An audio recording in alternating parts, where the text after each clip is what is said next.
Watching James Cameron's Avatar in theaters was a movie experience like no other.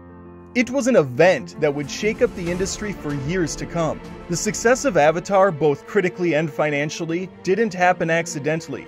It was the result of many years of planning, patience, and determination by a director who never sells his vision short.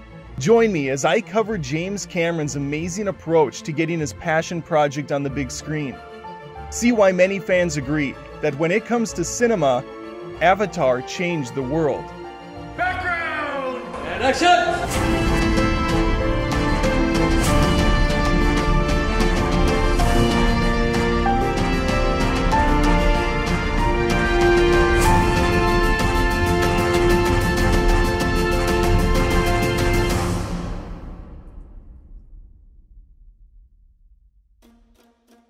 There are certain directors that instantly have my attention when a new project is announced. James Cameron is at the top of that list. The director has given audiences and studios hit after hit. Aliens and Terminator 2: Judgment Day are still considered to be amongst the greatest action movies of all time.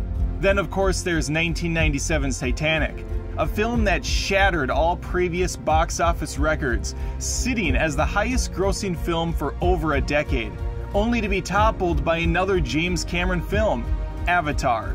For another decade, this juggernaut would keep the #1 position, which to date has grossed over $2.7 billion.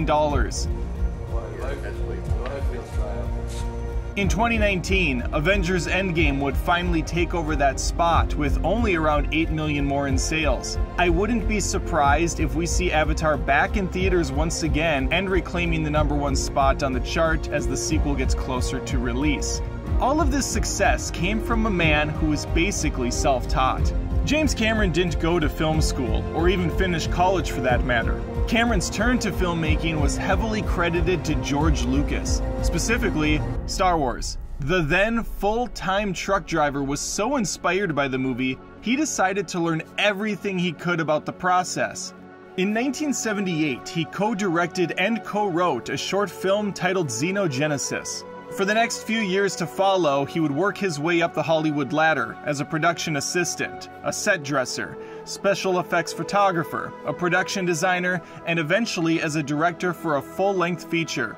The film was the independent horror film Piranha 2: The Spawning. It would be his only box office flop and a big motivator to write his own material. His next project, The Terminator, would launch him into the spotlight as a serious up-and-coming director and help solidify Arnold Schwarzenegger's career as an A-list action star. The Terminator concept was partially driven by a fever dream Cameron had after falling ill. That, combined with his appreciation for John Carpenter's Halloween, gave him the concept of the sci-fi slasher.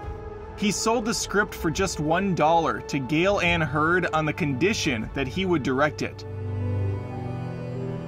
Terminator hit the big screen in 1984 and ironically ended up being one of Arnold's most notable roles, as he initially thought it was a silly, dumb little picture when filming began. Cameron then took on the Alien sequel, simply known as Aliens. The follow-up film was nominated for 7 Academy Awards and ended up taking home Oscars for Best Sound Editing and Best Visual Effects. The Visual Effects Award would go hand in hand with pretty much everything Cameron touched moving forward. His next film, The Abyss, was no exception and would be his first big foray into underwater filmmaking.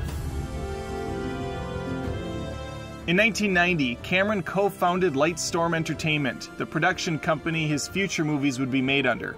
The first film to be branded with this label was Terminator 2: Judgment Day.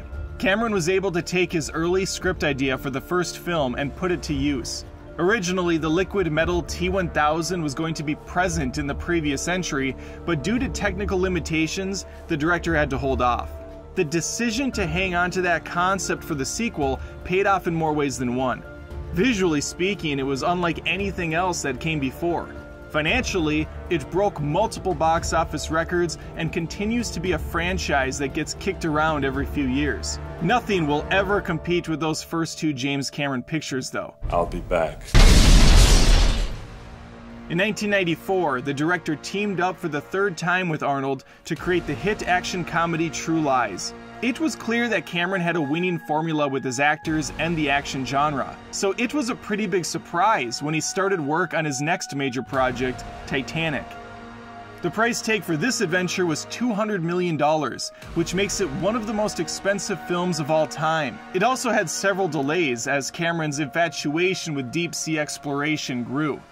He made several dives to the bottom of the Atlantic Ocean to capture footage of the wreckage. To say Titanic was a big movie when it hit theaters would be underselling things just a tad. The film was all anyone talked about for months, and still sits as the third highest grossing film ever, with over $2.1 billion generated. Titanic had a record-tying 14 Academy Award nominations, and ended up winning 11 of those. Oscar goes to James Horner. Titanic.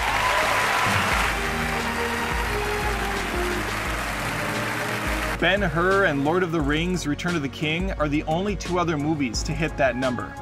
Because of his interest in the unexplored depths of the oceans, Cameron set up another production company with his brother called Earthship Productions. The ocean comes first, filmmaking second.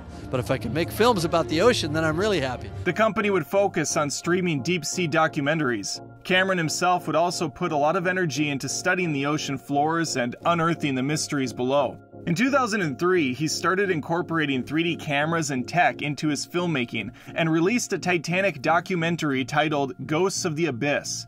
After several more years of co-directing and producing various other things, he would be ready to move on to his next major project.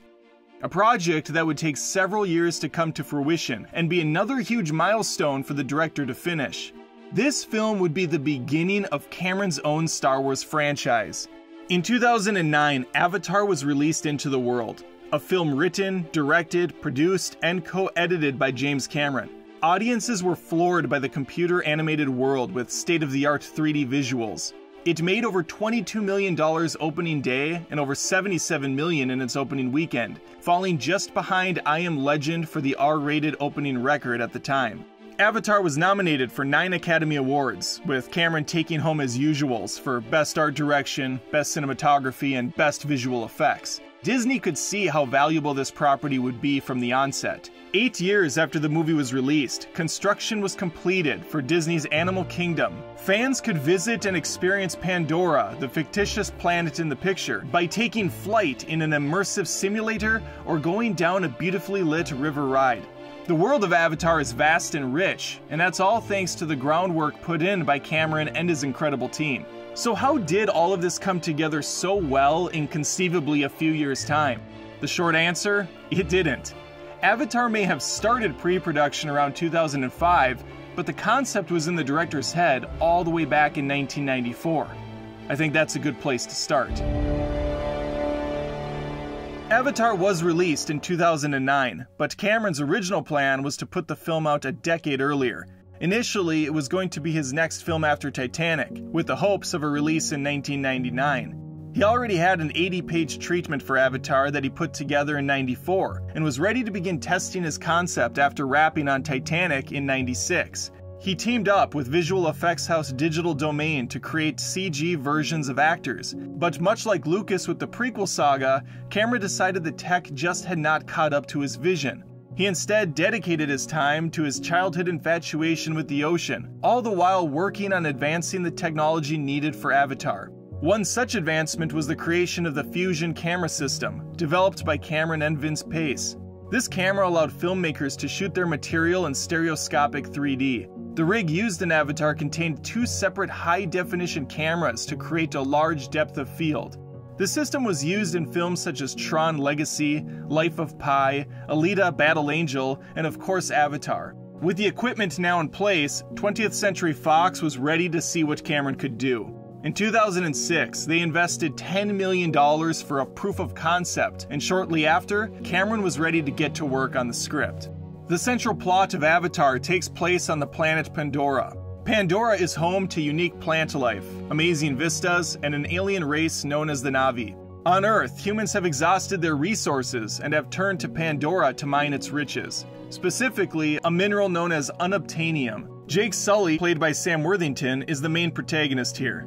He's a paralyzed former Marine who is given the unique opportunity to take his dead brother's place in the Avatar program. This program allows a human to link with the body of a lab-grown Na'vi. Since Pandora's environment is poisonous to people, these avatars allow them to move freely about the planet and interact with the inhabitants. Jake eventually learns that the Na'vi are not as primitive as he was once told, but are in fact a very advanced race. He learns some of their culture, their survival instincts, and how they care for Pandora and its creatures. He even finds himself falling for a Na'vi, Neytiri, brilliantly played by actor Zoe Saldana. Eventually, he comes to the realization he has more in common with this alien race than he does his own people. Sam Worthington was not the first choice for the role as Jake Sully. Cameron first approached Matt Damon for the part and even offered him 10% of the film's profits. Damon had to decline the amazing offer due to scheduling conflicts. Recently, during a Ford v Ferrari interview, he was asked if he regretted turning down the lucrative role.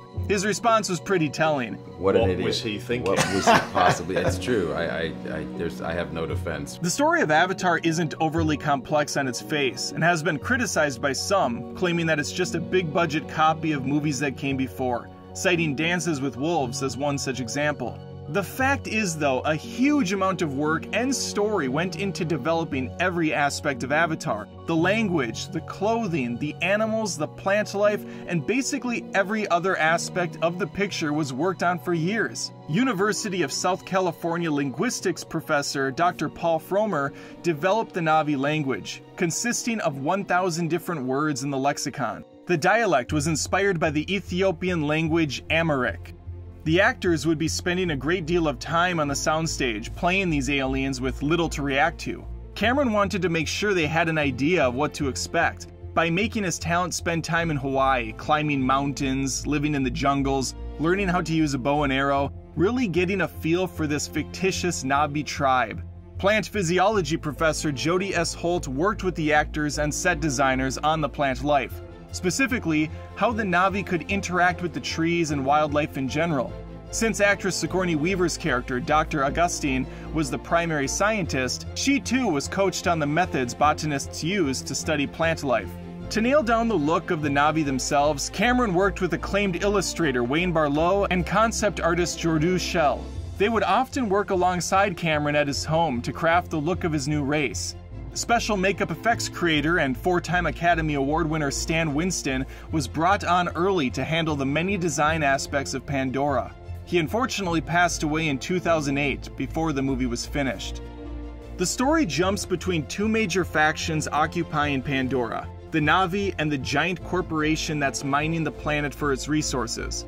To fully build out these opposing groups, two different production teams were formed, one to focus on the flora and fauna of the planet, and one to handle the industrial and mechanical elements. Virtual Art Department Supervisor Rob Powers was the man responsible for most of the preliminary movements of all these pieces. He determined the way the foliage moved, how a Na'vi ran, the way the animals roamed around Pandora, and much more. Production designers Rick Carter and Rob Stromberg helped design the different life forms. A lot of this was done using Motion Builder, a creation studio capable of rendering out 3D character models. Powers' greatest contribution to Avatar was Pandora itself. He would build out complex biomes and spheres that a virtual camera could move through indefinitely, populating the environment in real time. These virtual 360 spheres were highly customizable for the art teams and led to the amazing world of Pandora we saw on the big screen. So the planet Pandora was painstakingly crafted to feel as real as possible, but without believable inhabitants, it would lose much of that feel. Costume designers Deborah L. Scott and Maze C. Rubio were in charge of the clothing worn by the Marines and the Na'vi. Scott said that it's a misnomer to think because a character is sculpted on the computer that somehow the designs are easier to do. The Academy Award winners' experience was quite the contrary. Not only did they need to design outfits that would match the alien culture, but would also flow naturally with their movements. Audiences needed to stay in the headspace of the picture without getting drawn out by a piece of clothing not quite in place. A lot of the outfits were crafted and then translated to the computer. This helped the animators determine the physical properties ahead of time, which led to a more accurate on-screen representation. In 2007, principal photography finally started on Avatar. According to Cameron, 60% of the final product is computer generated and 40% is live action. The director made use of his new virtual camera system workflow, created by Rob Legato, which functioned much in the same vein as a video game tool. The actors' characters were projected in real time on the LC monitor with shaders, lighting, and backgrounds. This gave Cameron an impressive amount of freedom to place his subjects wherever he wanted to in the scene. Because this was all done on the fly, directing became far more intimate, according to the director. The actors would know where a CG element would be placed and how to respond to its presence. Since Avatar is a hybrid between real actors and their animated counterparts, nailing the facial expressions and reactions was paramount. Individual skull caps were made for the actors with tiny cameras mounted to the front. Multiple other cameras would record and transmit 100% of their facial movements to computers for later animation to be done. Weta Studios utilized Paul Ekman's facial animation coding system to handle all the nuances of the face. Animators would then come back in on a secondary layer to manipulate lips and eyes in accordance to the audio being spoken. Although Weta handled a large chunk of the effects work, there were a total of 21 special effects studios tackling different areas. Industrial Light and Magic, for instance, focused on the vehicles, with upwards of 250 shots being produced. One thing every good action flick has are explosions. Avatar excelled in this department as well thanks to Chris Horvath. He carried over his knowledge from Harry Potter and the Half-Blood Prince by focusing on the shaders and weight of the CG explosions. In order to house the large volume of data, server farms were set up to catalog everything. Weta Digital at one point had 900 employees just to manage the sheer scale of this project. Microsoft created a new cloud computing system specifically for Avatar called Gaia. The Foundry built out a software called Mari, which would be used to texture and color Pandora and the Na'vi. This world would end up taking a petabyte of storage, with each minute of footage occupying 17.28 gigabytes. The final film would take upwards of several hours just to render a single frame. These unbelievable breakthroughs in computing, camera capabilities, and visual prowess are synonymous with Cameron.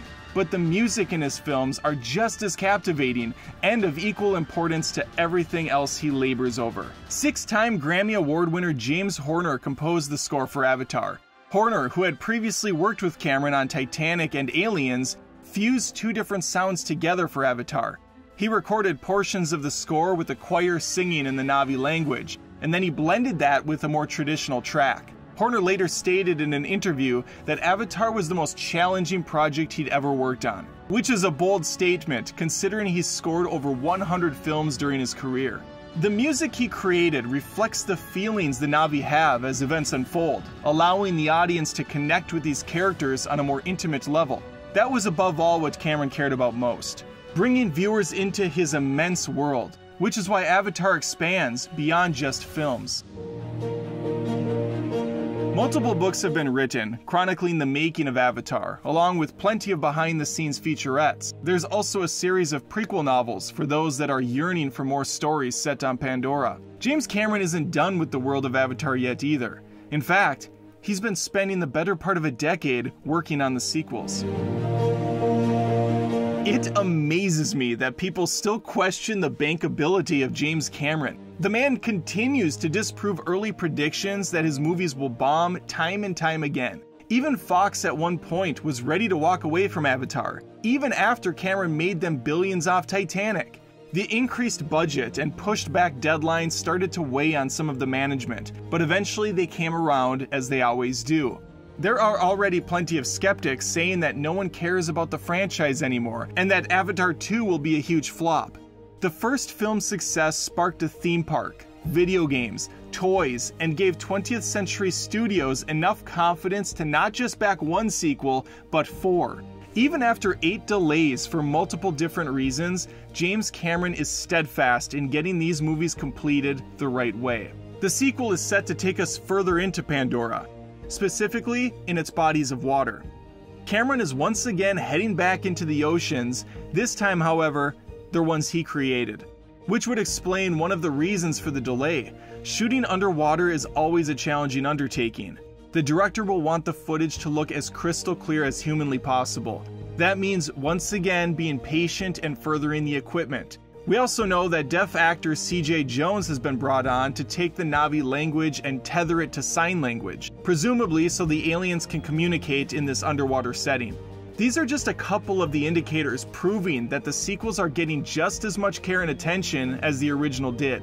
The love Cameron exudes towards his projects hasn't gone unnoticed by his peers. Legendary filmmakers such as Steven Spielberg, Peter Jackson, and George Lucas have all expressed great praise for this property and the tech that went into it. Cameron's journey to get to this place is a remarkable one that ended up coming full circle. The young kid driving a truck and being inspired by Star Wars is now being complimented by the very creator. I think George Lucas's quote on Cameron's Avatar is perfectly stated. He said the following: "Creating a universe is daunting. I'm glad Jim is doing it. There are only a few people in the world who are nuts enough to. I did it with Star Wars, and now he's trying to challenge that. It's a lot of work. I do believe Jim will take this further out than anyone's ever conceived of." I wholly agree with those sentiments. Cameron challenged the way directors and studios approach films. South Park brilliantly joked about how he continues to raise the bar, both literally and figuratively, thanks to his ocean exploration. James Cameron doesn't do what James Cameron does for James Cameron. As of now, his first sequel is set to release in December of 2021, with filming almost completed on the third film. After so many delays, it's very possible there could be more, but judging by his ability to stay patient and vigilant, I have zero worries about the end result. Whether it's Space Marines battling xenomorphs, a futuristic killing machine protecting a resistance leader, or an alien tribe fighting for their land, there is no limit to what James Cameron can do. That's why I absolutely cannot wait to see what he brings next, and why nothing compares to Avatar. Thank you for watching the video. It never ceases to amaze me just how much work goes into a James Cameron flick. Hopefully you learned a thing or two as well. If you have anything to add to the conversation, feel free to leave a comment. If you enjoyed the video, make sure to subscribe to Screen Rant for future content.